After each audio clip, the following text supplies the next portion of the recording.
When I got to Hollywood, being Mexican was considered so uncool. If I have my way, that's going to change.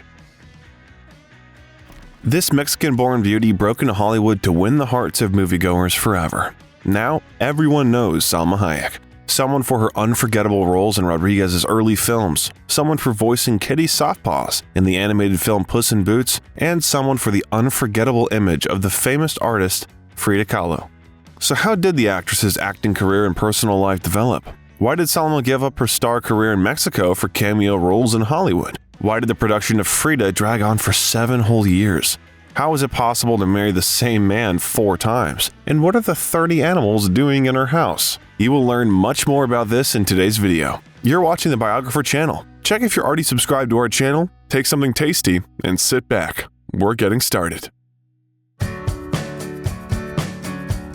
Salma Hayek Jimenez was born on September 2, 1968 in Coatzacoalcos, Veracruz, Mexico. A solid middle-class city with a strong economy was a good place to grow, but it also had its drawbacks. Salma recalls chemical spills that polluted local beaches, so they had to be closed, and children were made to look for entertainment at home, in front of the TV or in cinemas, instead of basking on sunny beaches. Despite such unpleasant moments, the future star had a happy childhood filled with coconut milkshakes and sweet pork tacos. Her mother, Diana Jimenez Hayek, was a Spanish-born opera singer in Mexico, but later devoted herself to finding scholarships for talented young people. Her father, Sammy Hayek Dominguez, was an oil magnate who also owned a chain of construction stores and a construction company. His family came from Lebanon, and he and Salma's mother gave their daughter a name that means peaceful in Arabic. Later, the family had a son named Sami. Life with her parents was interesting and fun, although Salma admitted that she was often ashamed of her mother's behavior. My mom embarrassed me all the time because she was an opera singer and she was singing all the time in front of my friends. And it wasn't like cool music, and she was always like vocalizing, you know? And so my friends would come to the house and she'd be like, oh, and sometimes, you know, you would ask her, can I go to the movies? And she would answer singing, what movies? In front of your friends. So that was embarrassing. Her parents' work meant that the family was financially independent, and Salma and her family lived in a beautiful house with marble floors and a swimming pool. Salma admits that as a child, she was pampered by her father. She had deer and monkeys as pets, and even persuaded her father to buy her a pet tiger named Rambo. Traveling was also part of her childhood. She often went to Disneyland, went skiing in Colorado. The parents also took their children to Europe, where they visited Greece and France. These trips showed Salma the world outside of the Mexican community where she grew up. Another of Salma's favorite childhood activities was going to the movies. It was a small Sunday tradition of the daughter and father. Once, a film was shown in their cinema that changed the girl's life forever. It was the original 1971 film Willy Wonka and the Chocolate Factory, and it made a big impression on Hayek as a child. Come with me, and you'll be in a... After such an interesting and vivid film, Salma wanted to become a part of the film industry, and it was then that she decided to become an actress. Since then, she couldn't imagine doing anything else. It seemed that acting was an appropriate career choice for Salma, as she was a sociable child and a natural artist. When Hayek was little, she created productions with her brother. As Sami remembered, she would play the magician and I would help her, or she would dance and sing at family parties. Salma also enjoyed creating characters through the clothes she wore. Every day, she insisted on choosing her own outfit, and if her mother tried to interfere, she was very indignant. She often dressed like a princess, and on a hot day, she could wear a raincoat and boots. My mother tried to negotiate, but I was a handful, so she let me wear what I wanted, Salma said. Of course, when my father found out, he'd be upset, but I enjoyed having my own say. The girl's character and independence did not end there. Salma decided where she wanted to study. At the age of 12, she wanted to go to a Catholic boarding school in Louisiana. Her family was devoted to the Catholic religion, but felt that Salma was too young to study in the United States. Salma insisted and even applied to the school under her mother's name. She threatened to get failing grades in all subjects if her parents left her at school in Mexico. Finally, they agreed and sent her to a boarding school. Although Salma was a good student and had good grades, she couldn't stay away from trouble. I love singing in Mass, but at the same time I had this addiction for practical jokes, and the nuns were my main target. One day she went too far and cheated on the nuns at school. She made her way to their rooms and set the clock back 3 hours. In addition, Salma did not like the local food, which consisted mainly of mashed potatoes. The girl, accustomed to her mother's delicious homemade dishes, was unwilling to accept this situation, so she came up with the following. I have a deal with the cooks and the people in the kitchen. We had this thing where I was supposed to need a special diet because I had stomach problems, and I would sneak tequila and bring them tequila from Mexico at the age of 13, like this really good tequila, and give them to the people in the kitchen, and I would get special food. This behavior was not in favor among nuns, so Salma was threatened with expulsion from school. Without waiting for this to be done, Hayek herself left the school after 2 years of staying there. She returned to Mexico without learning English. Years later, when she arrived in Hollywood, she would regret not putting more effort into it. However, these years of studying in the United States left her with a pleasant taste. "I love the freedom this country gives me to make risky choices, to do what I want," she said. As a teenager, Salma enjoyed freedom of expression. She experimented with her appearance, trying to emphasize her personality. However, her mother didn't want her to wear makeup until she was 15. Since Hayek wanted to have bright lips and cheeks, but didn't want to fight with her mother, she approached the issue creatively, biting her lips and using her mother's lipstick instead of blush. After returning to Mexico, Hayek finally began to take small steps towards acting, and even took part in the production of Aladdin at a local theater. It was then that she discovered her acting talent.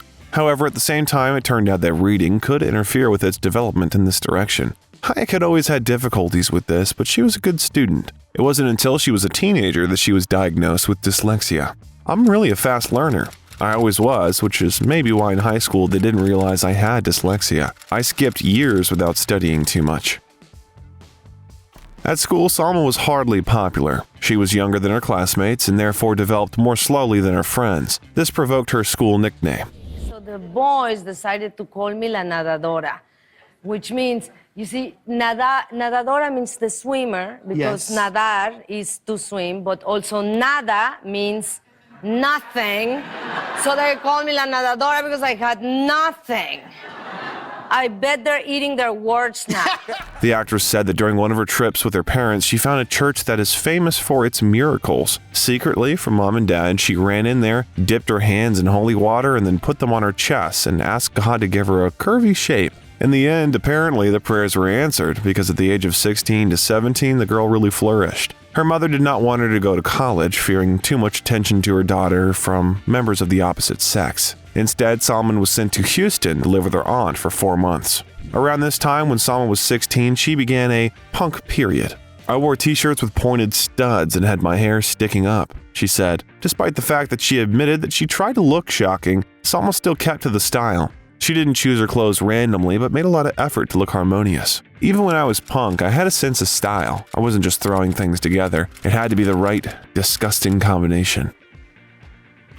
Over time, she changed her image to a more conservative one and began to wear voluminous sweatshirts and long skirts. This change of clothing wasn't just her idea. The guy she was dating at the time also influenced this decision.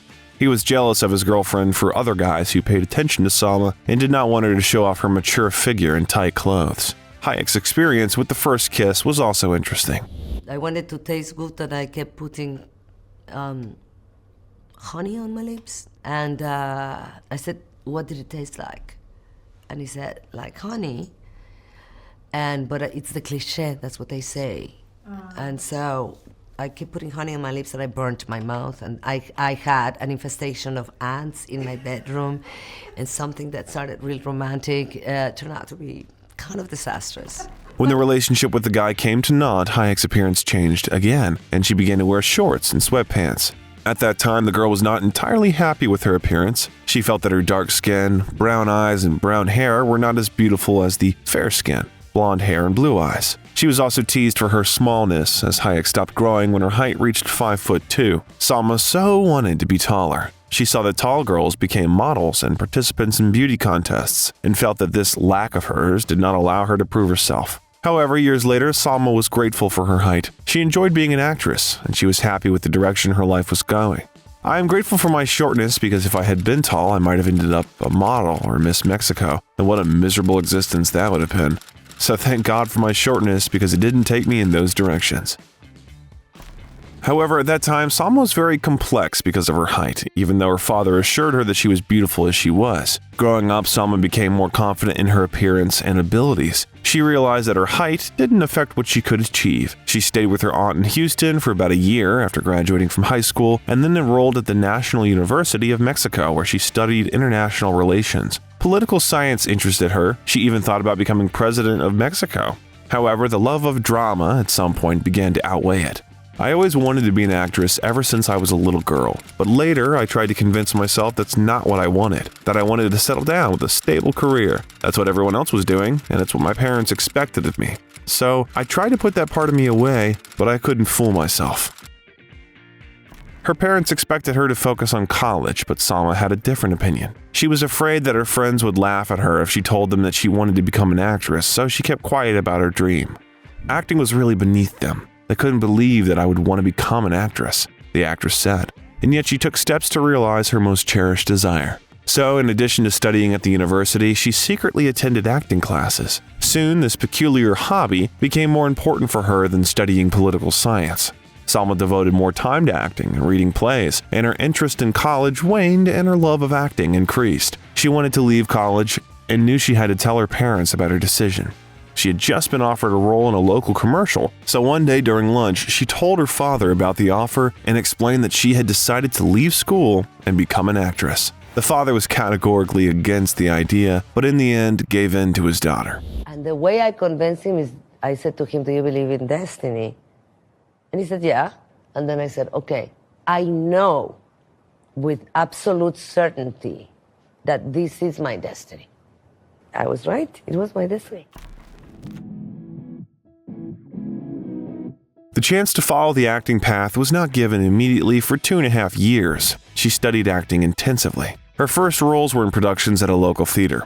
Salma had to hone her skills on stage, where she tried to convey the emotions of the character she played. Hayek also starred in television commercials. Salma was later spotted by a primetime soap opera producer at Televisa Studios in Mexico and took her on several of his projects. Hayek's first television acting job was in 1988 in the TV series Nuevo Amanecer. However, it was the next project that made Hayek a star in her homeland. At the age of 23, she took the lead role in the Mexican soap opera Teresa. Her character was quite interesting.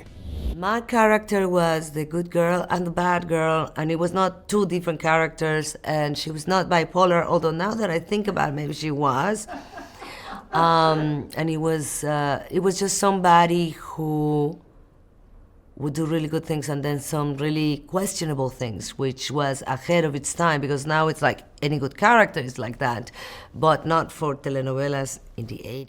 Beautiful Salma immediately attracted the attention of the audience. The girls wanted to be like Teresa, and the show became extremely popular. But beauty was not the only reason for the success of the actress. The energy and determination that Salma put into studying acting has borne fruit, as she won a number of awards for her role. Among them is the Mexican equivalent of the Emmy Award.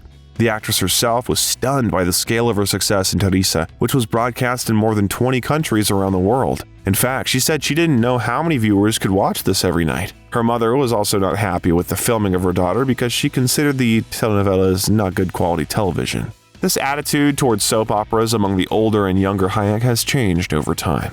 My mother was staying with me for a while, and there was a telenovela about Celia Cruz. I found myself lingering in a room and getting completely hooked into it, getting in the bed with my mommy. It was such a lovely thing. Throughout her time on the show, during which fans approached her on the street and confessed their love for her character, Teresa, Hayek worried that she wasn't really such a good actress. I was afraid that I was a very bad actress because I'd become famous very fast and was making money for people. When you're making money, they're never going to tell you whether you're good or bad. They don't care. I knew that if I had any talent, they would kill it. Despite her fame, she wanted more. Success wasn't enough. She really wanted to be the best at what she did. She wanted to act in films and be a movie star in the true sense. Hoping for professional growth, Salma began looking for other projects outside of television. She was hired for a role in the play Bedroom Farce, but it was difficult to call this experience successful. The audience saw her as Teresa, not Salma, and it was unusual for them to see her in any other images. And the actress, on the contrary, wanted to prove to the audience that she can be something more than a star of soap operas. So, although Salma gained fame through Mexican telenovelas, she wasn't proud of the work she did. Salma would prefer to have fans who adore her for appearing in good movies, rather than in tearful TV shows. "I thought, if they're going to love me, I want to give them something really good," she said. "I wanted to be good. I wanted to be better." Hayek finally realized that to do this, she would have to leave Mexico and start all over again, but in the United States. However, she did not receive any support from her family, and her friends told her that she was crazy if she wanted to leave a successful career and a permanent job for a ghostly dream. No one believed that a Mexican TV star could earn a living by acting in America. Moreover, Salma did not speak English well and did not know anyone in the Hollywood film industry. Fans were also upset by her decision, but Salma stood her ground and soon stood on American soil with 2 small suitcases and boundless self-confidence. "I didn't want to do soaps all my life. It's very sad. The best Mexican actors, brilliant people, they live in tiny houses and have no money ever. So I gambled, came here and started all over again." Although Salma Hayek was a popular actress in Mexico, in the United States, where she arrived in 1991, no one knew her. She had no job offers, just 2 suitcases, some money, and big ambitions. To achieve her goal of becoming an American film actress, she had to rely on her dedication, hard work, and determination to succeed. Before getting an acting job, Hayek first had to overcome a number of difficulties. Language was one of the main obstacles to her job search. It had been many years since Hayek had attended boarding school, but she was confident that she could quickly master English again. But because of the language barrier and her dyslexia, it was very difficult for her, so she had to sit at the desk again. Hayek began studying at the Stella Adler Studio of Acting and Theater in Los Angeles, a prestigious school whose alumni included actors such as Marlon Brando, Robert De Niro, and Mark Ruffalo. There, Salma memorized dialogues from Shakespeare's plays, such as Romeo and Juliet. "When I went to acting school, it was so depressing. Nobody could understand a word I said. I couldn't get around, that's how bad it was. I had to dedicate 2 years of absolute devotion to learn English." Interestingly, even after Salma achieved her first success in Hollywood, she had a coach who worked to reduce her accent. Hayek recalled saying, "Caladita me veo más bonita," which means, "I look prettier when so out of my league." She said, quote, "The people in Hollywood were the first ones to try and discourage me. Go back, they said. You have no future here." But Hayek did not give up, but made every effort to adapt to the new environment. However, for the first 3 years, she remained on the periphery of the film industry, playing cameo roles and still trying to improve her English. The second problem of life in the City of Angels was, oddly enough, driving. In Mexico, her personal chauffeur took her wherever she wanted, but in the United States, she had to rely only on herself, learn to drive a car, and take a driver's license exam in Spanish. However, this was not enough. She only had enough patience for a car with a manual gear shift for 2 days, and then she changed it to an automatic transmission. But since Salma had no idea where everything was, and her friends made her totally paranoid about the Beverly Hills police, she bought a car phone to call friends and ask them for directions. The bill for this phone was huge. "I was always so lost," she said. "I would get on the phone and drive my friends crazy. I would stay on the line the whole time because I'd get so lost, and always at the wrong places. I'd be on the phone crying for hours in East LA, crying for hours in South Central. I was so afraid to open my window and ask, 'How do you get to Beverly Hills?'" The star believes that driving was the most difficult thing to get used to. Although Salma improved as an actress and spoke English more clearly, it was still difficult for her to find a job. In the United States, Hayek didn't have the respect from others that she earned in Mexico. She had to convince people to take her seriously and give her a chance to prove herself. And soon, such a chance finally appeared. For 4 months, she auditioned for the lead role in the film My Crazy Life. However, director Allison Anders chose someone else for the lead role and offered Salma Hayek, who she really liked, a smaller part as a character named Gata. Salma agreed and did not lose. Despite the episodic nature of the role, Hayek got more out of the film than she expected, because on the poster, her image was much larger than the image of the main actress. And this, after all, is advertising. Mi Vida Loca received positive reviews from critics, but collected only $3 million at the box office. Around that time, she also got small roles on television. In The Sinbad Show, she played the neighbor of the main character, a video programmer and father of 2 children, played by comedian Sinbad. But in the HBO comedy series Dream On, about a divorced father who worked as a book editor, Salma appeared as a sexy maid, Carmela, in an episode called Domestic Bliss. In addition, there was also the role of the sister of one of the characters in the TV comedy Nurses. But despite the episodic roles, Salma did not lose optimism. "I have an accent, am dyslexic, short, and chubby. You name it, I have it, but I am here. I must be the luckiest girl in the world to be working. Although Hayek had several acting jobs, she was concerned that Latin American actresses, in fact, had nothing to choose from. They were often cast as maids or given cameo ethnic roles, and Hayek was tired of it. She expressed her opinion during an appearance on Paul Rodriguez's Spanish-language show in 1992. When Hayek talked about how disappointed she was with the course of things, she had no idea that director Robert Rodriguez would see this interview. Her thoughts intrigued him, and he decided to contact the actress.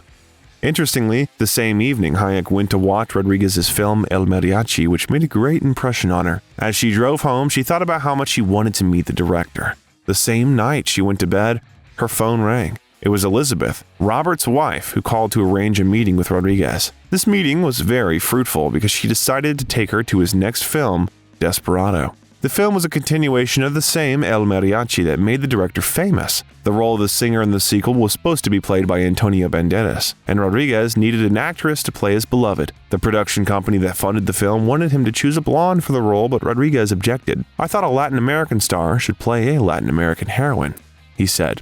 After seeing Hayek on a talk show, he was impressed with her style. Rodriguez wanted her to be the heroine. Studio executives were still skeptical of Salma's talent, so Rodriguez took her first to his TV drama Road Racers to give her a chance to prove her talent.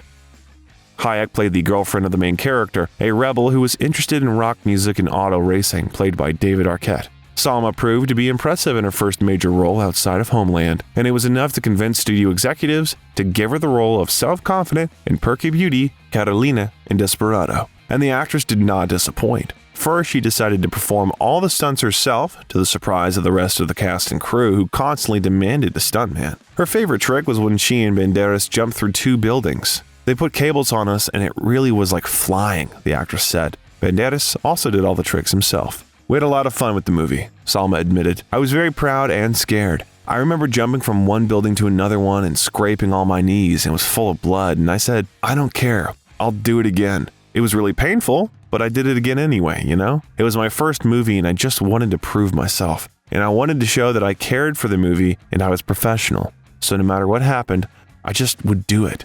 Her character's not only brave and stunningly beautiful, she's also well-read and quick-witted. In the film, there's a scene where Carolina removes a bullet from El Mariachi's hand and stitches up the wound while reading from a medical book. In an interview with GQ magazine, she was asked if she likes to torture men, as in the film, she likes to pull a bullet out of Banderas' shoulder. To which the actress replied, quote, "Not a lot, a little bit.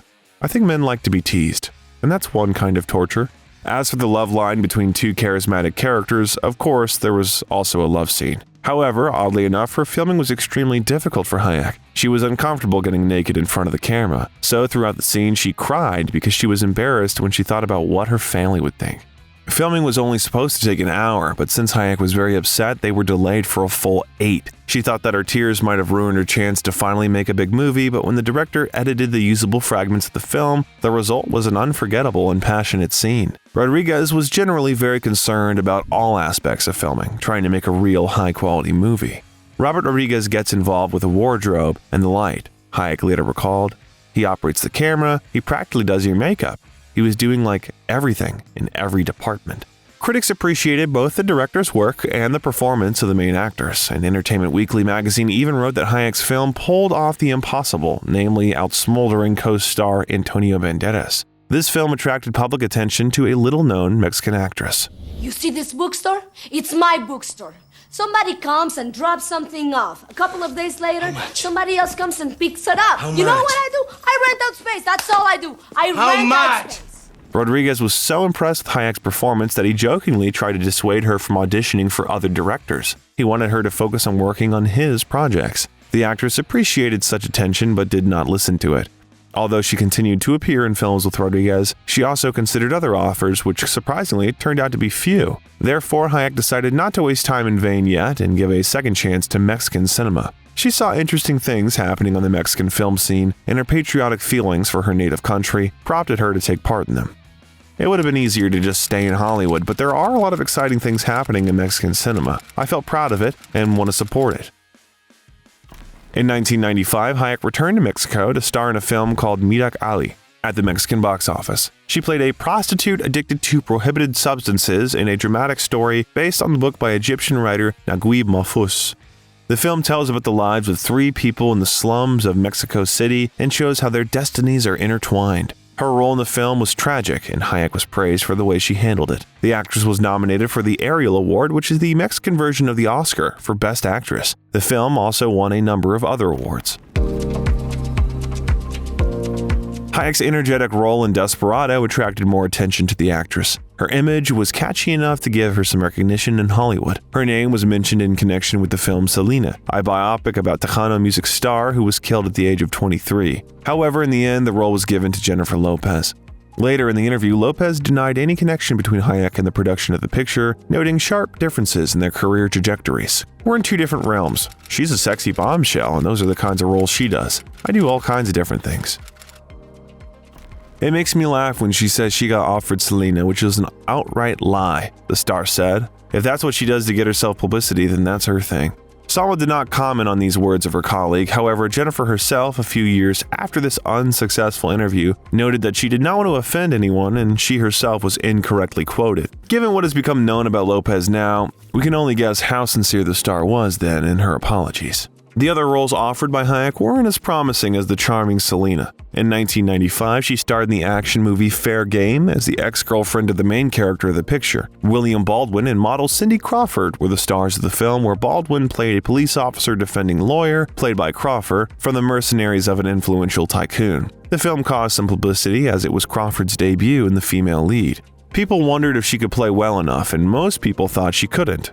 Fair Game turned out to be a bad movie, winning 3 Golden Raspberries, and People magazine named it one of the worst films of the year, saying it was, quote, a funny thriller interrupted by big explosions. Hayek's role wasn't so prominent as to deserve a mention in reviews, which saved her from being too closely associated with the failed film. Hayek's next action movie, Fled, wasn't a big improvement. In the 1996 film, she co-starred with Lawrence Fishburne and Stephen Baldwin, who portrayed convicts chained to each other while fleeing both the law and the Cuban mafia. Salma played a fairly small role as a woman named Cora who takes them to the cache. The film was criticized.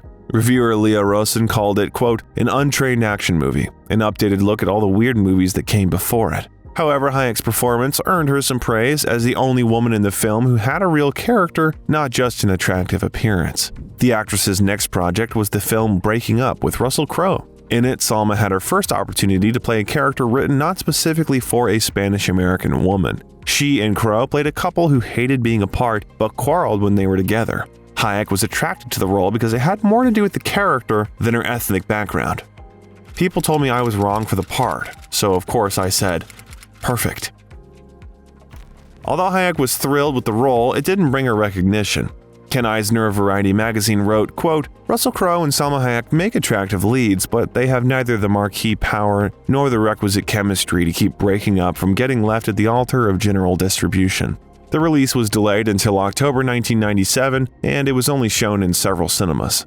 At the time of the release of Breaking Up, Hayek's popularity increased thanks to a bright role in the 1996 vampire film directed by Rodriguez, From Dusk Till Dawn. She had a small but intriguing role as vampire queen Santanico Pandemonium. Hayek was grateful to Rodriguez for giving her the opportunity to reappear in one of his films. The role for Salma was written by Tarantino. It was inspired by her performance in another project shared with Rodriguez, 4 Rooms. Interestingly, Hayek got into this picture by accident. One morning, Robert called Salma and asked her to come to the set to shoot a strip scene for his segment of a film about strange hotel residents. The actress was surprised by this offer, answering that there are enough professional strippers in Los Angeles. However, Rodriguez did not want to take them because, according to the script, this dance was supposed to be watched by children on TV, and there was something vulgar about the professionalism of strippers. So a compromise was reached. Salma will dance for the scene in a bikini, but the director will not show her face.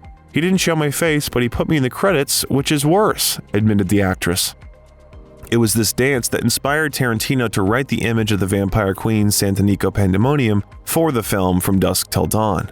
The film was a cross between a thriller and a horror movie. There, George Clooney and Quentin Tarantino played brothers who run away from the law to Mexico with their kidnapped family and stumble upon a bar that only works at night. They soon learn that it's filled with vampires, and they, along with the family they kidnapped, team up to fight the undead. Hayek's role involved wearing a bikini and dancing with a python named Lemon. Her dance, although short, became almost the main event of the film. You know, weeks before we started, he said, "Oh, by the way, you're dancing with a snake." And I'm like, that's my greatest fear in life. And he said, "Well, let me do it. Let me know if you're not capable of overcoming your fear for a role, because we can always give it to Madonna," which, I mean, I'm sure it's not true, because if they could have had Madonna, why me? Of course, the actress had to agree to the terms, although she convinced the director to make a number without a snake. I had to learn how to go on trance so that I could overcome my biggest fear. So I was in trance when I was doing that, Salma admitted. I was praying that I didn't come out of a trance in the middle of it because I don't know what would have happened. At the end of it, I kind of bonded with the snake because I admire them, and I think they're super interesting, so I'm very proud of that accomplishment. Reviews from critics differed. People magazine said it was one of the worst movies in 1996, calling it terrible trash. Some felt that the small, incendiary role of the vampire queen was a waste of Hayek's talent. However, the actress herself used this project to be noticed again for her talent, and the film itself later became a cult classic, as well as Salma's dance with Python.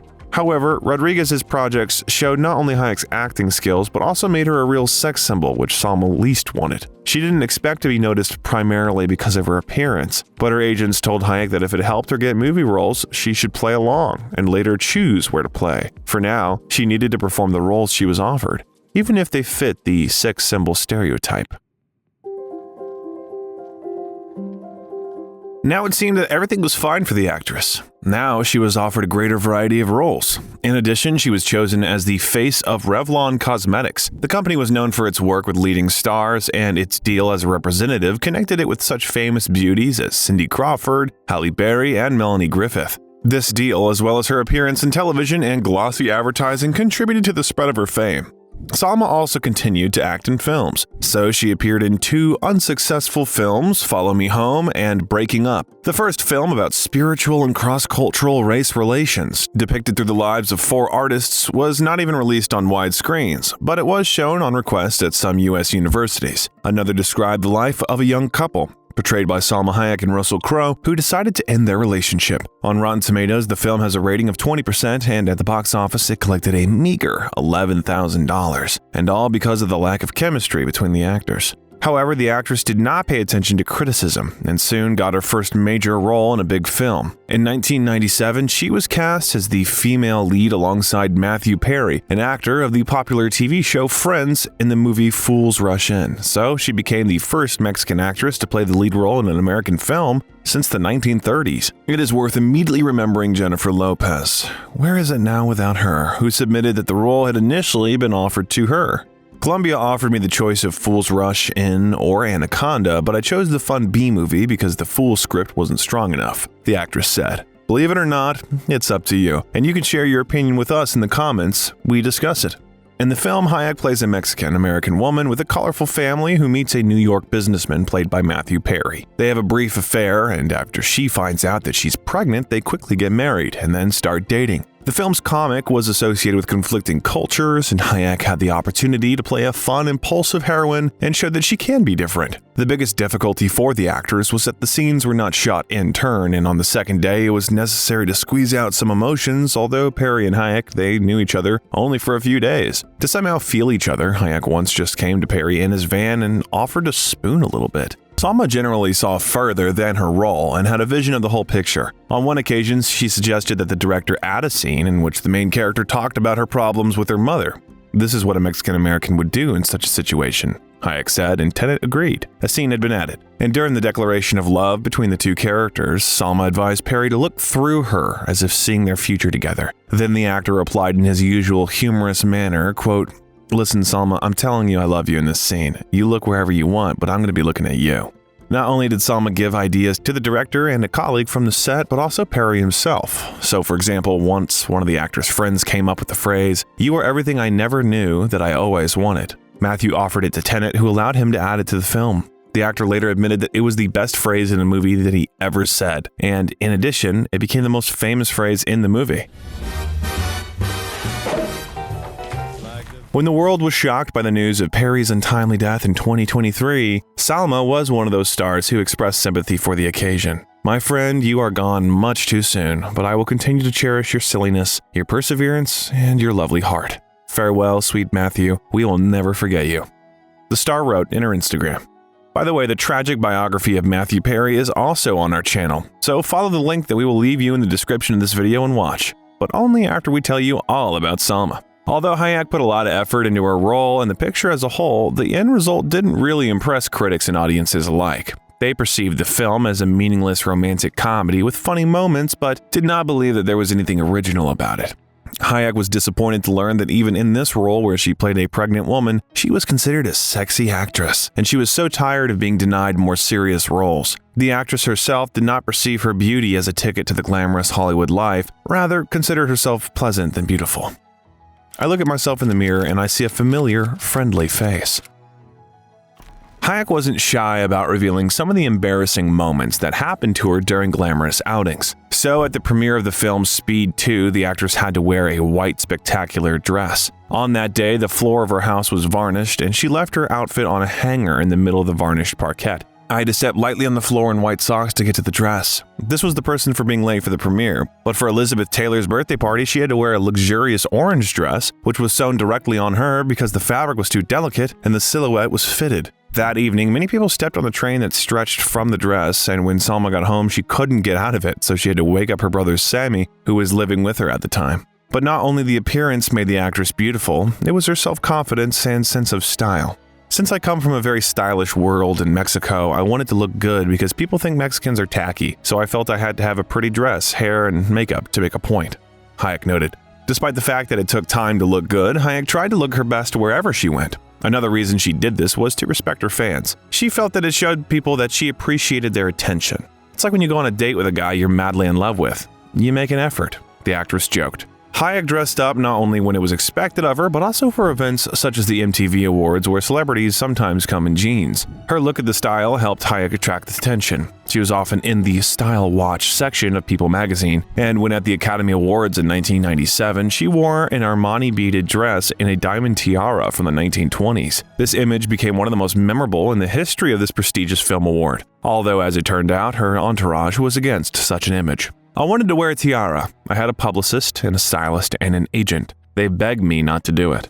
The star later recalled, "I didn't listen to a word they said. I got a call from Mick Jagger and he just said, 'Never seen you before. Just saw you at the Oscars. I love your style. The tiara was genius, the eyeshadow, the simple dress.' And I was like, yes, if I had done what everybody else was doing, I would have never met Mick Jagger."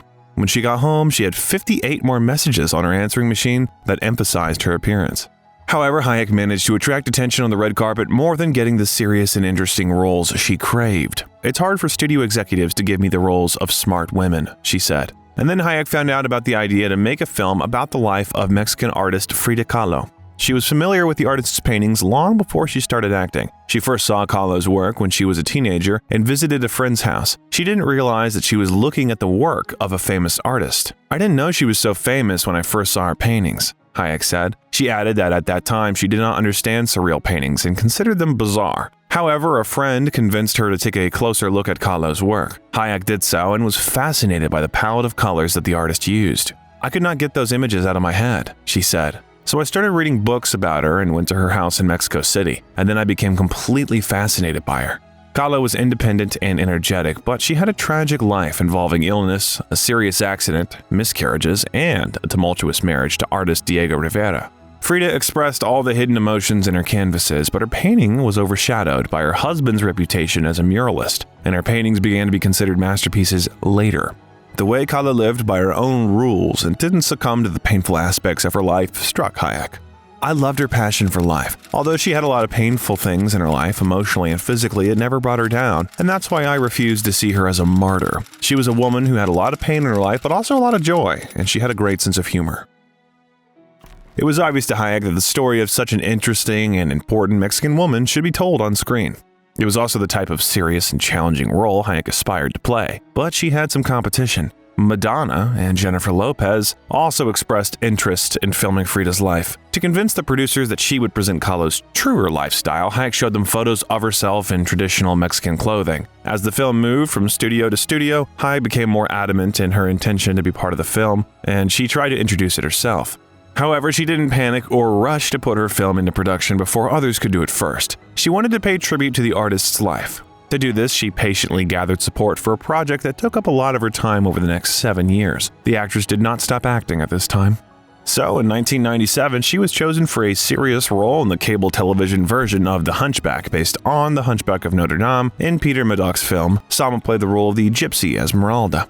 Her co-star on the set was Mandy Patinkin, who used the method to fully immerse himself in the role. He didn't leave his image even during breaks between scenes. Salma only remembered one episode when Mandy left the role. Like one time, he's doing his thing. He has to pull me up in this little thing. He has to pull this rope, and he's saving me, and I rise up. And he's like talking to himself, and And I go, Peter, be careful, And he's like, I know, Esmeralda. Because, when he pulls me up, make sure you don't see my underwear. Because I'm not wearing any. You're not wearing underwear?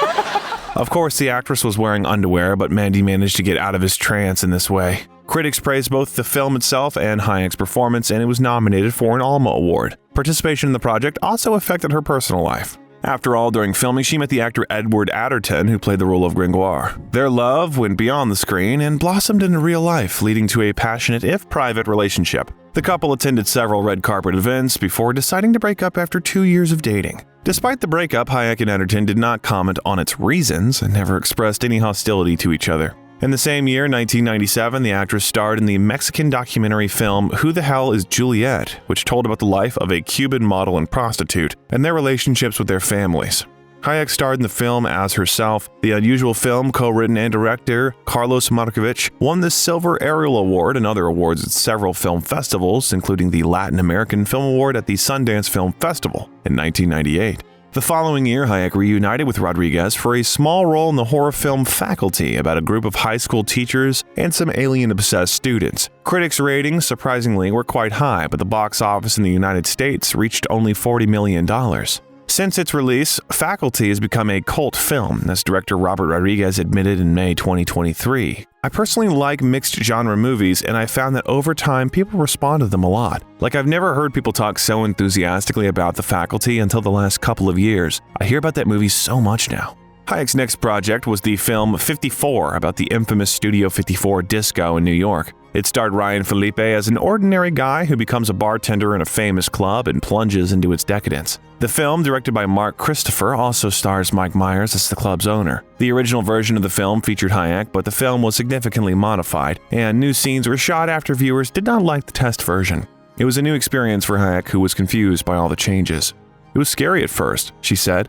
I didn't know if something would work out or not. When the film was updated, Myers' character became more prominent and the setting, Studio 54, became crucial.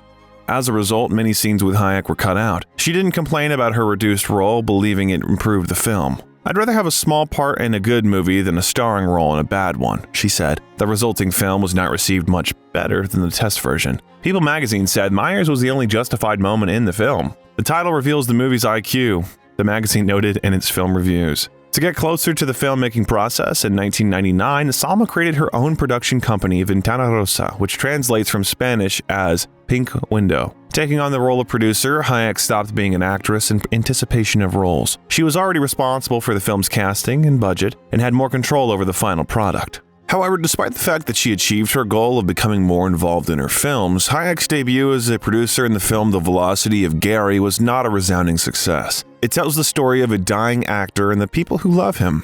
Hayek herself played one of the minor roles in the film, a waitress from a donut shop, Mary Carmen, who's friends with the main character.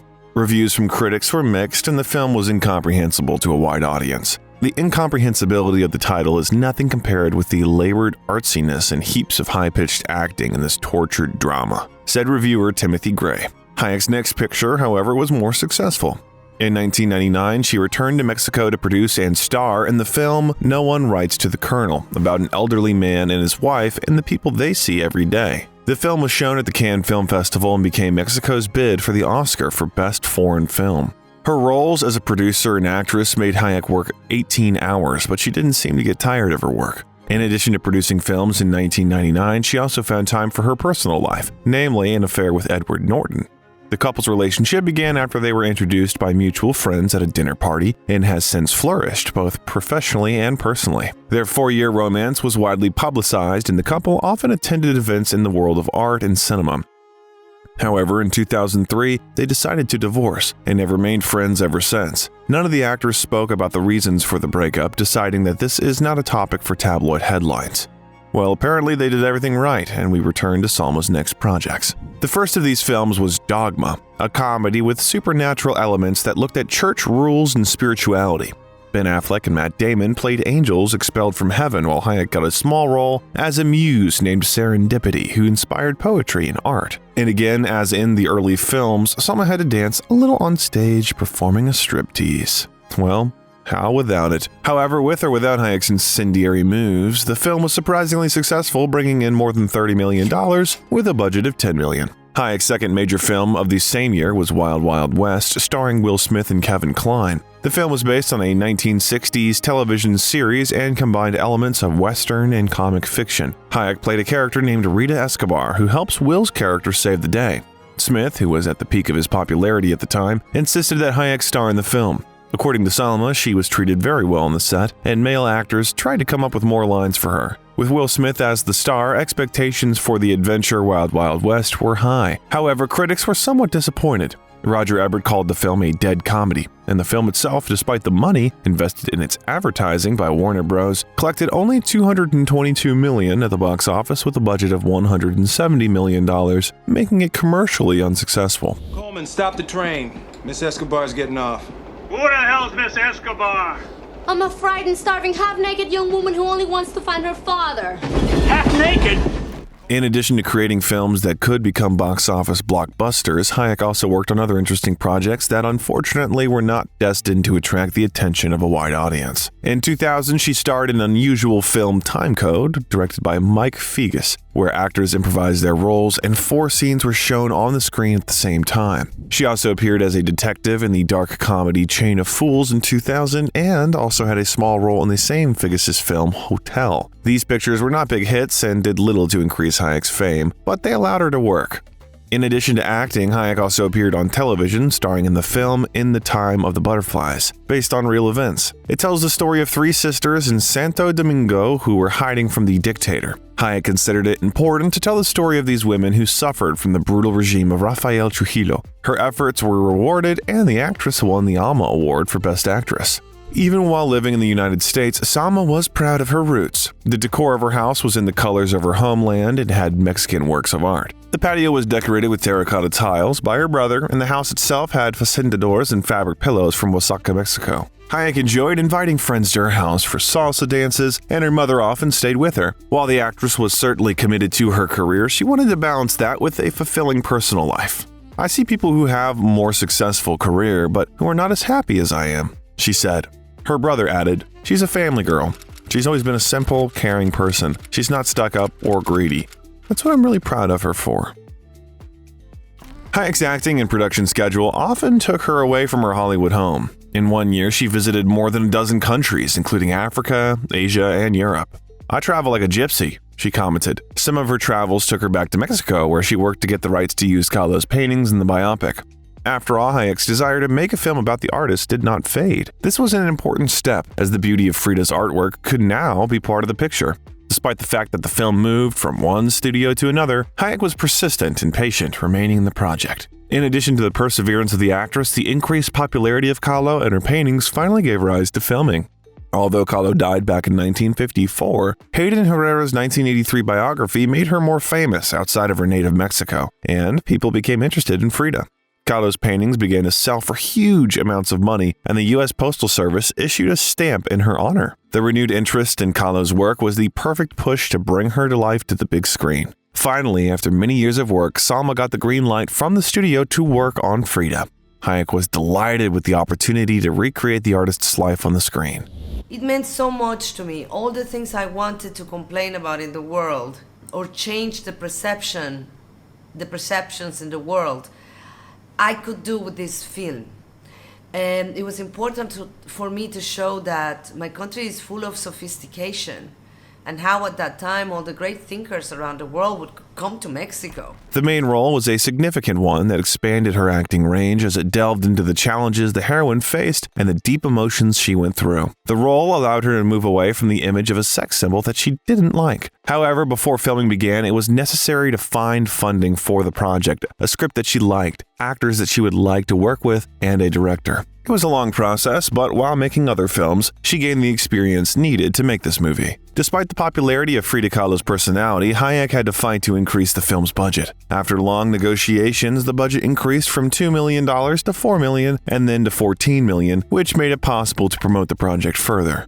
The actress also worked to gather a strong cast for the film. She has interacted with familiar stars such as Alfred Molina, Antonio Banderas, Geoffrey Rush, Diego Luna, and Ashley Judd.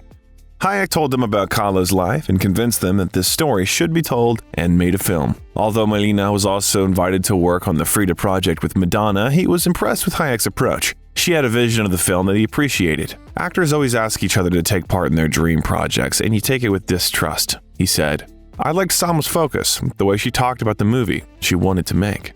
Hayek was also searching for the right director for the film and found one in Julie Taymor, the visionary director of The Lion King on Broadway. Hayek liked Taymor's artistic vision. I wanted it to be the right movie, a movie that would do justice to her life and her work, Hayek said. It wasn't until I found a partner who saw the movie like I saw it that I felt ready to go, and that was Julie Taymor. I was very impressed by her. Taymor herself, who had first doubted whether to take on the project after hearing Hayek's thoughts and catching her enthusiasm, eventually agreed to direct the film. Salma's charisma, her passion, her intelligence, everything that once you get past the exterior beauty of this woman, you go, my God, what an incredible lady she is. Before filming Frida, a spectacular script was also needed. Hayek showed a version of her script to the actors she hired for the project, but admitted that there were no flaws in it. So the actress asked her then boyfriend, Edward Norton, to help correct it. Since Hayek was the film's producer, her job was to offer comments on the script and indicate whether changes needed to be made. In order not to offend Norton directly because of her comments about his work, Hayek and Julie reviewed the script together and took notes on possible changes. They gave these notes to Norton without saying who the comments came from. When the director and cast were determined and the script was almost written, Hayek traveled to Mexico to start filming Frida. Since she was not only a producer but also an actress in the film, she arrived there 7 weeks before filming to make sure everything was in place. Her dream project finally started, but so much fell on her shoulders that it was a difficult period for her. Her feelings were on edge, and she often cried. I would go to the store to buy brushes and paints, and I would cry in the store. I became very emotional. I felt very tired and touchy. I'm not a crybaby, I'm pretty strong, but there was something about the preparation that completely broke me. After filming began, Hayek put most of the vision of the film in Taymor's hands so that she could begin to get used to the image of Kahlo. I'll tell you a secret, Hayek said. I like to be in charge, but I also like it when I'm not in charge at all and I relax. Once we got Julie, it was wonderful to shut up and do as I was told. There's nothing better than to let go and concentrate on your acting. Recreating Kahlo's life required a lot of preparation. Hayek talked to people who knew Frida to understand what kind of person she was and tried to draw to learn more about the artist's work. Salma admitted that she discovered herself through her character. I didn't know I could paint. I ended up painting a lot of the paintings that you see in the movie, and when I was painting, I was actually painting. It was a pleasure for her to transfer the versatility of the artist's life to the screen. Just the fact that I get to play her from age 16 through 47 is exciting, going through all that she went through in such a unique way, said Hayek. So extravagant was her life, but at the same time, so human that we can all identify with her. Hayek impressed Taymor and her fellow actors with the depth of her image. It was a side of the actress that they didn't even know existed. Despite the fact that she had to put a lot of effort into her acting, she remained aware of everything that happened with the project. I watched her get involved in every facet of this production. She was not some actress sitting in a makeup trailer worried about her part, said Molina, who played Diego Rivera. She knows camera, budgets, and would be talking to the costume person about fabric or design. My whole time on the set, I never heard her say, "Don't bother me now, I'm busy." Hayek's efforts were both praised and criticized when Frida was released on screen in 2002. Salma was praised for her portrayal of Kahlo, but the film as a whole received mixed reviews. In Variety, reviewer Deborah Young said the film was Hayek's victory and that she made Kahlo an icon of female independence, courage, and mismatch. She said that Hayek added, quote, fiery warmth and accessibility to the central role and proves that she's a good fit for the artist, as she portrays Kahlo's unbreakable will to live, love, and draw. However, not all reviewers were equally approving. Leah Rosen called the film, quote, unflatteringly ordinary though exciting. She added that, quote, Hayek is impressive in many of her scenes, but there's something smug about her performance. Yes, you did, and I married you anyway, and you promised to be loyal. You've been my comrade, my fellow artist, my best friend. But you've never been my husband. Despite the lack of unanimous support from critics, the actress's project was awarded nominations in 6 categories of the Academy Award, which made her the first Latin American actress to be nominated for Best Actress. The day before the awards ceremony, there was a small incident when her dress was torn. Renee Zellweger came to the rescue, who had 2 outfits, so Hayek put on the dress that Zellweger didn't want. Thank God for Renee's good taste. It saved me. It was a lovely thing that happened. Some other girl might have said, she cannot wear that dress. Hayek commented. She didn't win an Oscar for her role, but Frida won an Academy Award for makeup and original music. In addition, the film was a financial success, bringing in more than $56 million worldwide. But more important to Hayek for awards or financial success was that she completed the project. What is important is to believe in something so strongly that you're never discouraged. When it is important for you to say something and you find a vehicle to say it, then go for it. It's so rare when it happens, so I think that every minute spent fighting for it is always worth it. Although Hayek didn't win an Oscar for Frida, the film changed the way she was perceived in Hollywood. This earned her a lot of respect, and at the moment, directors admired her and considered her for a wider range of roles. And the actress herself gained confidence in her abilities and an impetus to create new bright projects. In 2003, 2 Salma's projects were released at once, with director Robert Rodriguez and actor Antonio Banderas. One of them was a movie for children called Spy Kids 3D Game Over. In its story, young stars Daryl Sabara and Alex Vega played children trying to get out of the video game. Some critics praised the film for its visual component. Ethan Alter of Film Journal International called it, quote, extremely interesting, and said it has limitless energy. However, it was not without negative criticism. Despite this, the film became very popular among young viewers and eventually brought the creators $197 million worldwide. But with another film, Once Upon a Time in Mexico, which completed the El Mariachi trilogy, there were some difficulties during filming. Initially, Hayek's role was much larger. However, at the same time, she was completely immersed in the filming of Frida, so the script had to be rewritten, and the scenes with Salma took only a week of her time. Having made her concessions for the sake of the actress, Rodriguez instead asked her to sing the song during the end credits. Quote, I was very afraid of it, but we did it, the star admitted.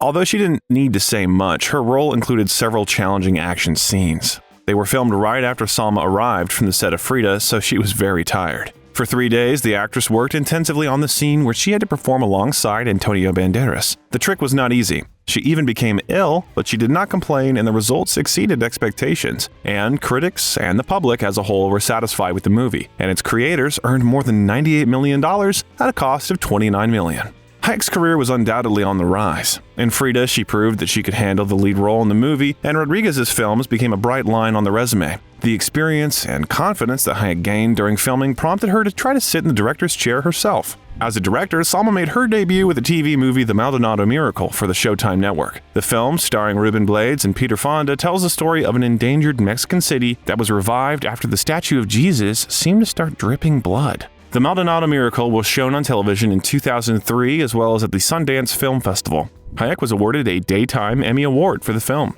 In August of the same year, on the set of a Coca-Cola commercial, the actress was spotted with another famous actor, Josh Lucas. The couple held hands and looked happy, and in September, they walked the red carpet, appearing at the premiere of Lucas's film Wonderland, as well as at the ceremony where Anthony Hopkins was awarded a star on the Hollywood Walk of Fame. The stars did not advertise their relationship and did not comment much on them in the press. Unfortunately, in less than a year, they broke up, although later they maintained friendly relations. In an interview, Lucas admitted that the reason was disagreements in filming schedules, and it was difficult to maintain love at a distance. The catalyst for the breakup could also be a dispute between the actors over Josh's then action project, Stealth. Hayek was very upset that he took on a role in a movie about a fighter pilot due to security concerns.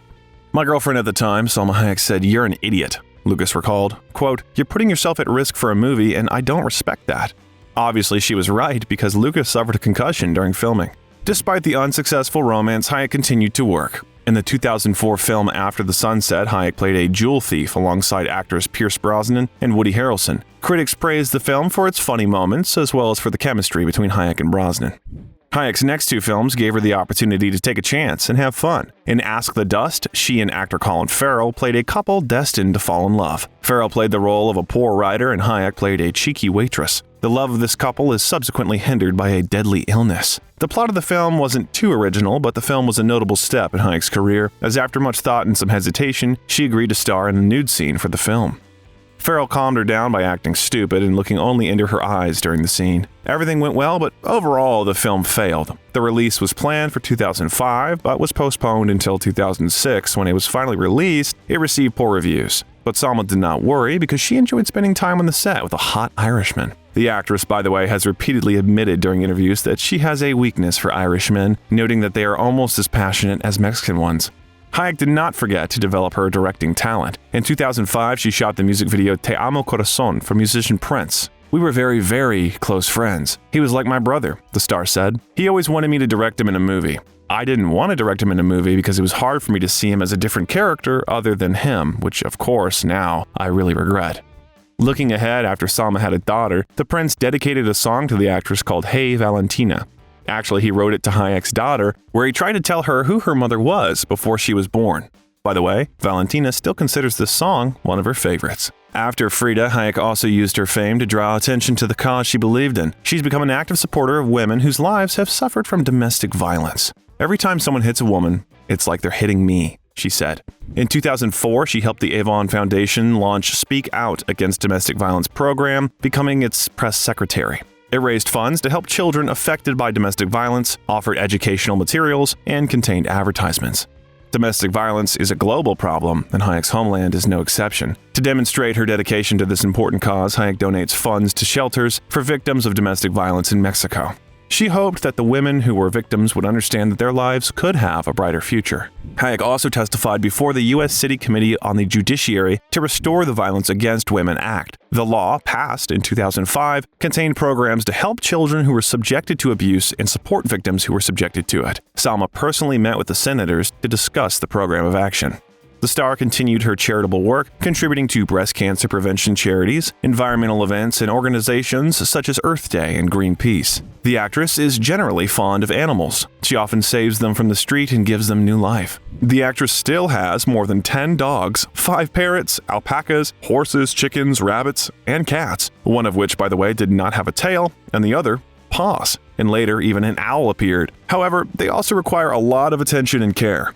Hayek was so fond of her dogs that she even asked them for fashion advice. "They are very temperamental," she said. Quote, "When I wear a dress that they don't like, they start howling. Who needs a fashion police when you have one?"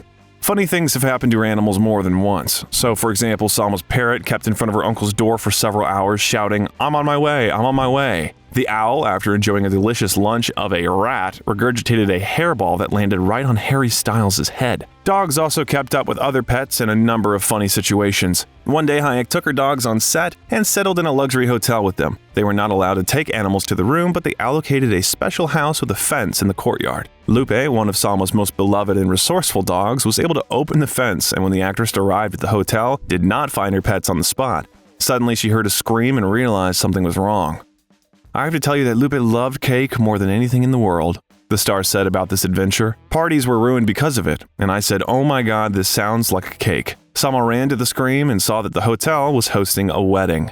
I see the beautiful wedding cake in a little table with 2 chairs for the bride and the groom. Instead of the bride and the groom, there is Lupe and Angie sitting perfectly, and everybody's trying to get the dogs.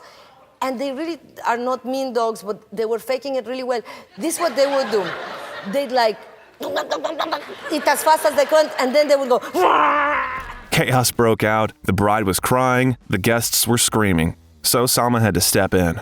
"I have all kinds of whistles for the dogs, and they know that when I whistle in certain ways, they better come right away," she said. Therefore, the situation was saved, and the newlyweds apparently will remember their wedding with the Hollywood star and sweet-toothed dogs for a long time. Despite such funny cases, Hayek continues to rescue animals from the street and is very proud of them. Hayek was named 2006 Artist of the Year by the Harvard Foundation for intercultural and race relations for her big heart and charity work. The committee unanimously selected her as the winner of the award, which in previous years was awarded to Sharon Stone, James Earl Jones, Andy Garcia, and Will Smith. She is the consummate artist, a brilliant thinker with broad intellectual interests, and a compassionate advocate for humanitarian causes. S. Alan Counter, director of the Harvard Foundation. Hayek once again proved how much she can achieve when she puts her passion and energy into an idea. In 2006, she finally had the opportunity to play in the same film with her longtime friend Penelope Cruz. When she first arrived in Los Angeles from Spain, Salma, whom the actress had only spoken to on the phone, came to meet her in person. She picked me up at the airport and she said, "You're not going to the hotel. You're coming to my house because this is hard at the beginning and you're going to feel very lonely." Cruz recalled their first meeting, so she took me to her house. That's why now we're like sisters. I ended up also sleeping in her room because I was scared, and that's the way we met. For many years, and still both actresses have something to tell about each other, and these are warm words of support and friendship. So the stars were happy to finally work together. The project in which they took part was the adventure film Bandit. In it, Hayek played a spoiled upper-class girl, and Cruz played a cunning country girl who teams up to rob banks captured by the villain. When the actresses were flying to Mexico to shoot, they almost had an accident. It was Halloween, and all the passengers were dressed in costumes, including Salma and Penelope in the images of clowns. At some point, oxygen masks fell out in front of them. The actresses thought it was such a joke, and at first they didn't react to it in any way. Then Penelope realized something was wrong, put on her mask, and started panicking, while Salma sat quietly, filling out her tax return. You know how some people get nervous if they don't react? They pretend it's not going on.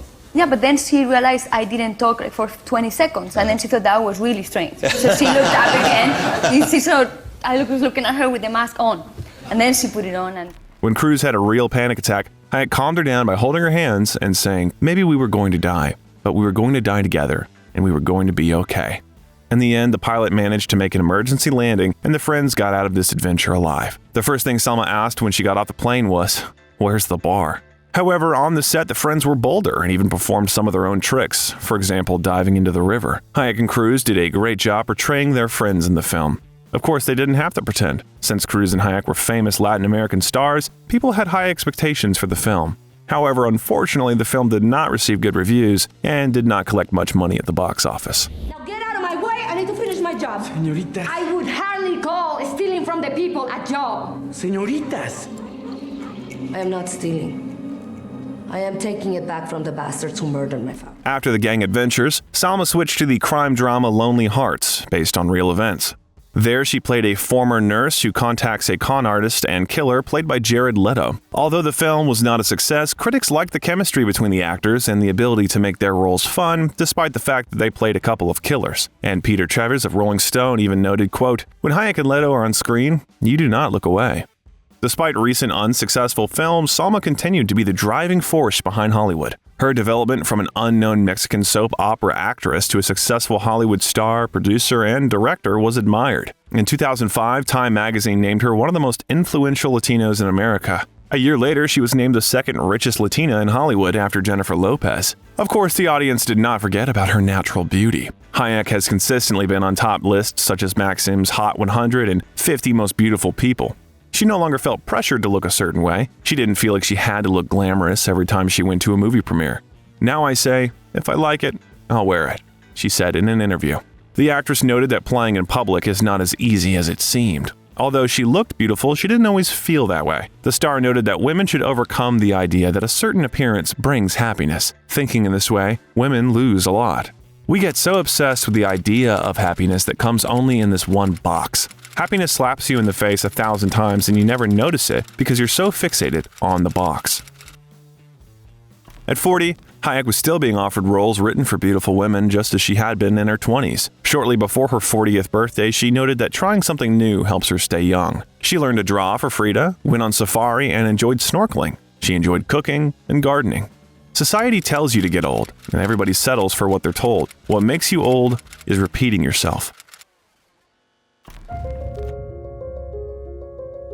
Salma Hayek continued to support projects she believed in. Her desire for creativity seemed unbridled and impressed influential talk show host Oprah Winfrey, who noted that Hayek stood out among the hundreds of people she interviewed. "I felt an instant connection with Salma Hayek and knew right away she's one of the most passionate and unforgettable young women I've ever met," Winfrey said. "She's a woman set on defining herself." Hayek herself, in addition to acting in films, saw potential in American television. So she decided to start producing TV shows through Ventana Rosa Productions. In 2006, Hayek became an executive producer on the TV show Ugly Betty, about a not-so-attractive woman who works for a fashion magazine. It was based on the South American telenovela Yo Soy Betty la Fea. The main character, unfashionable and unremarkable at first glance, Betty Suarez, was played by America Ferrera. The show contained some elements of a soap opera, such as a scheming editor trying to gain control of the magazine, Betty's ex-boyfriend returning to her life, and a murderer on the loose. In the midst of an unusual cast of characters, Betty stands out as remarkably ordinary. Although the title of the series called its star ugly, according to Hayek, the word was used with sarcasm. Salma made it clear that the show is aimed at making fun of people who think normal or average people are ugly. Quote, "What I love about Betty is that she's a fighter. She has a sense of humor, and she's more confident than anyone around her," she said. Salma wanted to highlight the futility of trying to conform to the ever-changing standards of what is deemed fashionable and beautiful. Instead, you just need to show your strengths and be yourself. Hayek herself laughs at beauty standards in real life. She doesn't worry about working out or losing weight to match what's expected of a Hollywood star. Quote, "I don't work out. Ever. Never in my life," she said. "And I love sleeping in. I walk the dogs and ride horses. Maybe I'll take a yoga class 8 or 10 times a year. I find it very boring to have to be skinny all the time. It bores me. A lot of girls who spend so much time trying to be skinny, everyone's complaining about them. They don't make people feel good about themselves. I love to cook and eat." Although the actress admitted that 2 weeks before the vacation, she still goes on a strict diet and then takes lots of photos in a swimsuit to admire her toned figure later. What, these? You should know better than anyone at this table that tits don't make a woman. However, she pays more attention to the evening ritual that Salma borrowed from her mother. Every night, she washes her face, takes a bath, applies perfume, and puts on a soft nightgown. Both she and her mother have collections of nightgowns, including those from Europe. My mother, a beautiful woman with gorgeous skin, always wore beautiful nightgowns when I was growing up. Hayek recalled, "When my father was away, I would cuddle with her in bed, and she always felt like silk and smelled like roses. She was a queen." The secret to a good night's sleep, the star considers melatonin, as well as boring shows on television. Sometimes my best trick is just to watch TV that I don't love and that doesn't make me think, but that it makes the noise, and so my head doesn't think of my own stuff, and eventually it just puts me to sleep. But I make sure it doesn't have a lot of action or a lot of noise. Salma also once shared the secret of young facial skin. It turned out that in the morning, the star does not wash her face. "My grandmother taught me never to wash my face in the morning. It's not disgusting, guys," she says. "What happens at night is that your skin produces all the oils that your skin needs to look youthful. It regenerates. So wash your skin really well at night, but don't wash the hard work off of your skin in the morning." As for the show, Hayek was motivated to help it succeed. In the pilot episode, the actress agreed to appear in a cameo role in order to get the TV management to pay attention to the project. She appeared in a Spanish-language telenovela that was in the background of some scenes. Her appearance on the show has been an Easter egg since Teresa's time on Mexican television.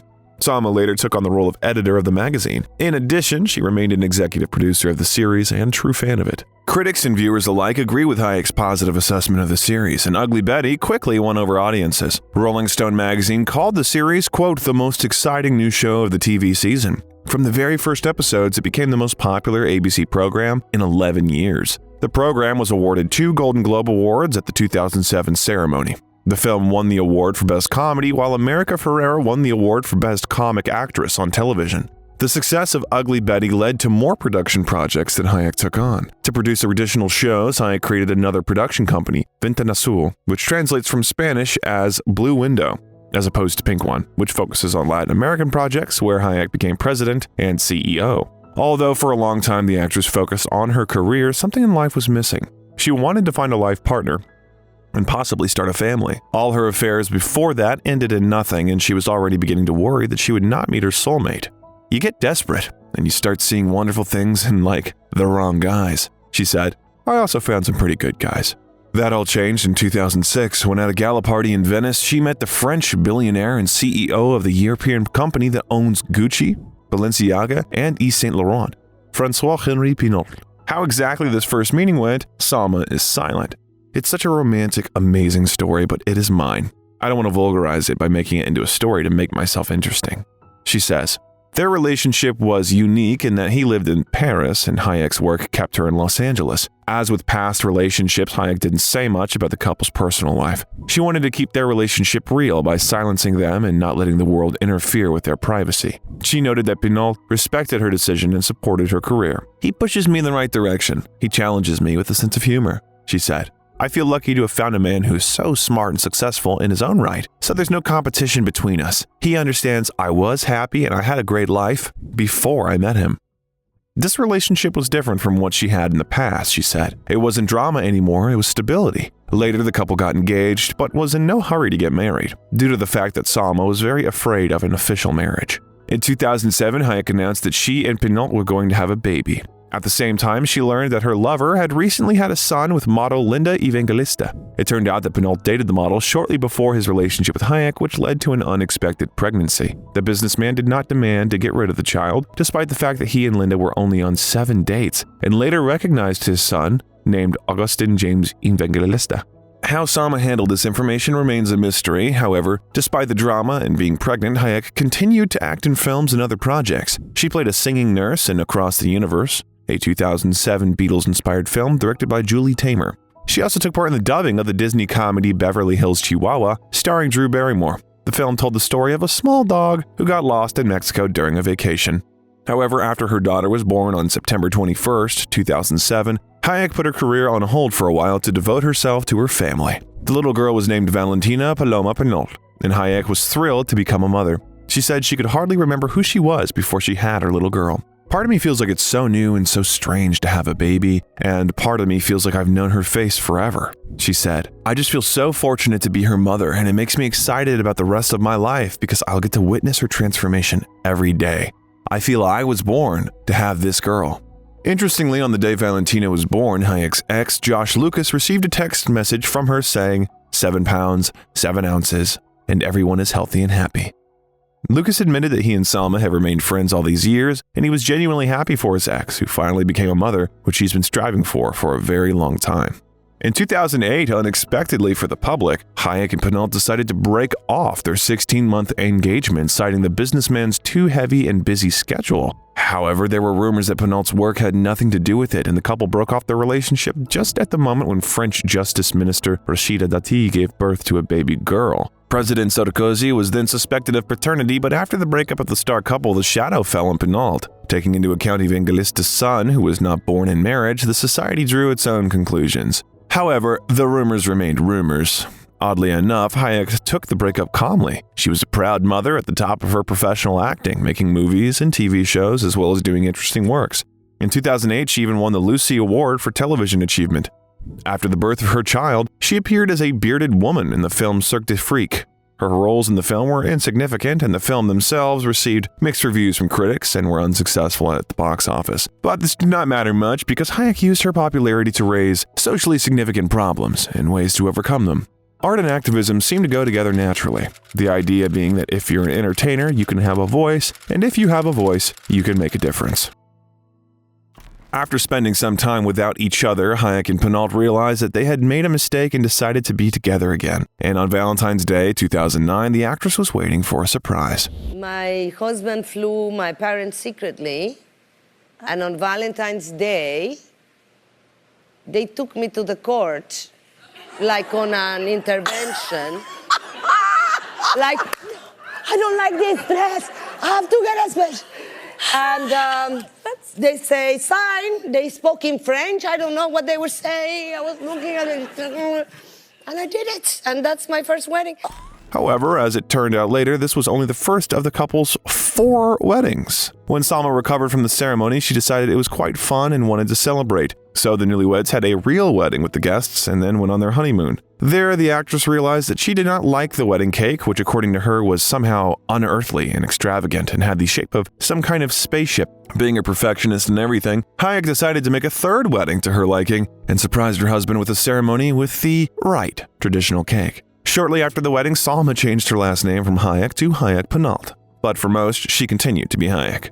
I've always had the name, but everybody refused to say it, the star said. My publicists are now saying, okay, because they don't even put it sometimes in the movies, and I'm like, why didn't you put her full name? Oh, we forgot, sorry, it's been printed. But François didn't seem to take it personally and is very supportive of his wife, which she appreciates very much. I married the right guy. That is probably the most important thing. We support each other in everything we do. We want the other one to strive. It makes you happy when the other one strives. Many years later, the couple decided to renew their vows while on vacation with their children.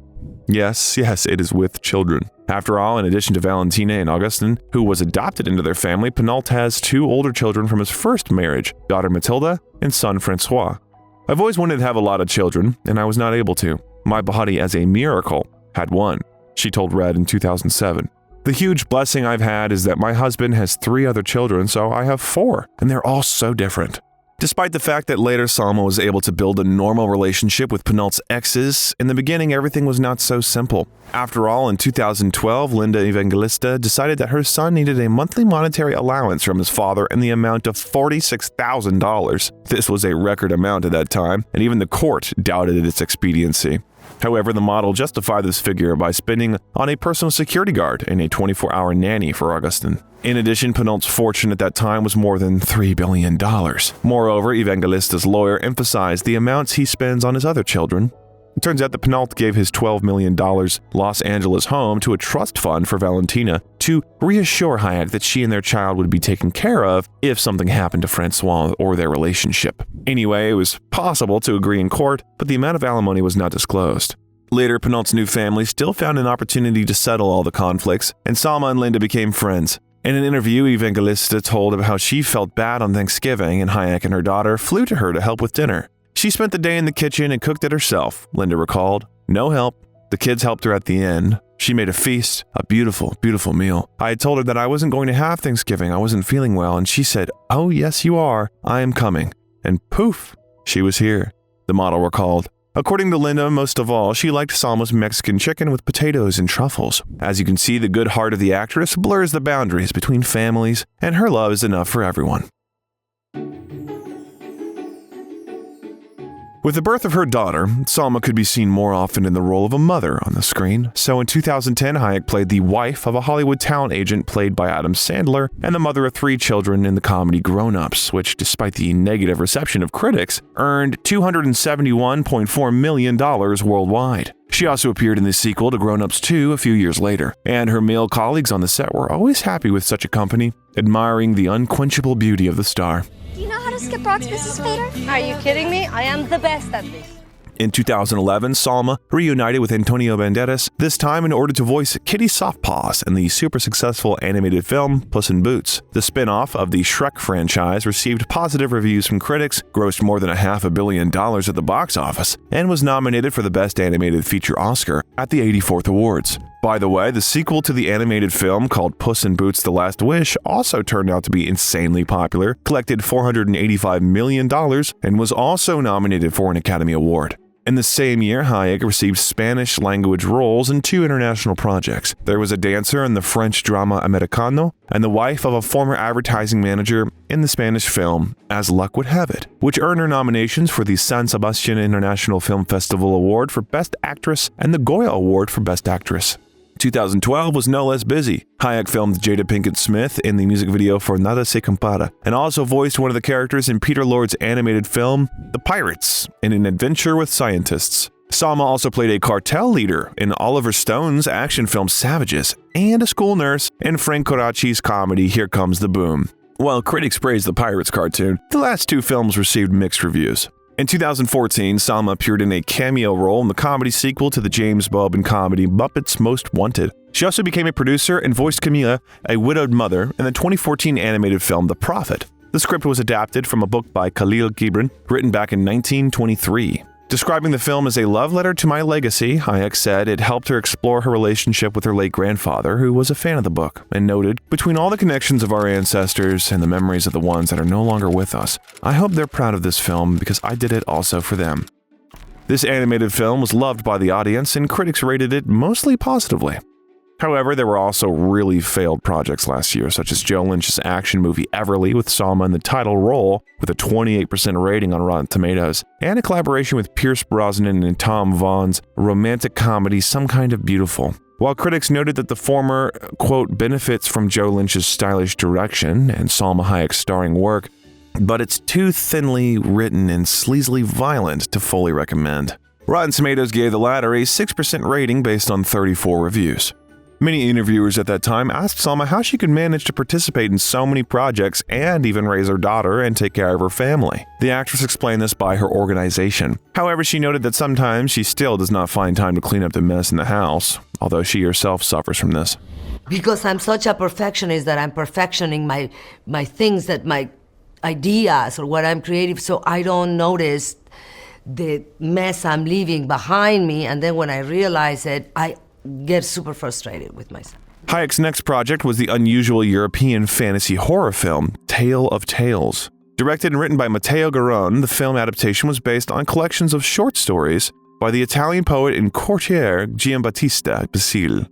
In an interview with Variety, Garrone stressed that 3 stories that actually make up the picture have modern themes: plastic surgery, a mad desire to have a child, a conflict between generations, a painful transition from adolescence to adulthood. He also said that although the 3 stories have different themes, they all relate to the idea of desire, which can lead to obsession. Although the scripts were written for other short stories from Basile's collection, the films told the story of, quote, a woman at 3 different stages of her life: youth, motherhood, and old age. Hayek in the film appeared in the image of the Queen of Latina of the 17th century, and the film itself competed for the Palme d'Or at the 68th Cannes Film Festival. Interestingly, during the filming, Salma was joined by another homeless puppy, and the actress, despite the fact that she already had more than 30 pets, decided to take this one as well. However, she remembered that she had promised her husband not to pick up stray dogs anymore. To somehow smooth things over, Hayek decided to call her husband and pretend that she was cheating on him, so that later the news about the puppy would not seem so bad. Tired, and I was so lonely here for so many days, and you do crazy things when you're in this state. And he said to me, oh, please don't tell me you picked up another dog. However, the actress never ceases to amaze not only her friends and husband, but also her fans. A special surprise for many was her voice acting of Teresa del Taco in the animated adult film Sausage Party. The actress described the experience as, quote, the naughtiest thing I've ever done. I never thought I'd say some of those things out loud, but I had a lot of fun. It's a different kind of crazy. But participation in this animated madness has borne fruit. After all, Sausage Party became the highest-grossing animated film of all time with an R rating, grossing $140.4 million worldwide. Ay, mi gordita, let's not start eating each other's boxes just yet. We are still not safe here. Let's go! Screw you! After completing the voice acting, Salma, along with her daughter, husband, and his children, went on vacation to Costa Rica. The children were delighted with the exotic animals they saw, but Hayek had an unpleasant aftertaste after meeting one very impudent monkey. Near the house of one of her guides, she saw a tree with water apples. In addition to the fruit, there were also spider monkeys. Of course, Salma, who likes to try everything new, began to pick and eat apples, which one of the primates did not like. I went under the tree immediately. Everybody's looking at the monkeys. I'm shoving the apples in my mouth as fast as I can. And the monkey, I think, got very upset because then he started throwing apples at my head. After her vacation, Hayek immediately took up a new project, Miguel Arteta's drama, Beatrice at Dinner. There, Salma appeared as a holistic doctor who attends a rich client's dinner party after her car broke down. The script was written in the summer of 2015 when Donald Trump was just considering running for presidency of the United States. At the time, screenwriter Mike White believed that the possibility of Trump's election to office was unlikely and therefore did not pursue an allegory between his rich character and the controversial politician. After Trump was elected president in November 2016, the film took on a new meaning as a critique of Trump's rhetoric and policies on immigration and Mexican migrants in particular. After the film premiered at the Sundance Film Festival in January 2017, it was hailed as the first major film of the Trump era. The film's authors acknowledged the similarities, but argued that the character was not a direct reference to Trump, but rather a collective image of wealthy businessmen and was based primarily on the personality of Walter Palmer, the dentist who killed a lion named Cecil during a safari in Zimbabwe. By the way, despite the fact that the lion was lured out of the nature reserve, Walter had a hunting permit and did not bear any responsibility for this, although the publicity in the US press was considerable. As for the film itself, it received positive reviews from critics who especially praised the performance of Hayek and John Lithgow.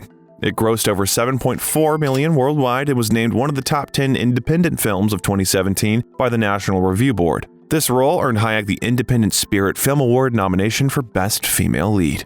In addition to this drama, Salma also appeared in 2 comedies that year, How to Be a Latin Lover, which became a hit after its release, and The Hitman's Bodyguard with Ryan Reynolds and Samuel L. Jackson. The latter, by the way, earned an impressive $176.6 million on a small budget. As the actress admitted, she was persuaded to take part in the project by Reynolds, the husband of her friend Blake Lively, whom Salma met on the set of the film Savages. Hayek agreed to this small role as the wife of a professional killer because the filming of her scenes took only 2 days and took place in London, where the star lived at that time. But after the comedy became a hit and the audience really liked the cameo role of Salma, it was decided to shoot a sequel called Hitman's Wife's Bodyguard, which would focus more on her charismatic heroine, Sonia Kincaid. The film was released 4 years after the first part, but received mediocre reviews. John DeFore of The Hollywood Reporter praised Hayek's image, writing, quote, "The one smart thing the film does is promote Salma Hayek as the eponymous spouse of Samuel L. Jackson's hitman. From the small but scene-stealing role she played in the first film, at least we can appreciate Hayek's enthusiasm for the over-the-top role." Unlike the first film, Hitman's Wife's Bodyguard had weak box office receipts.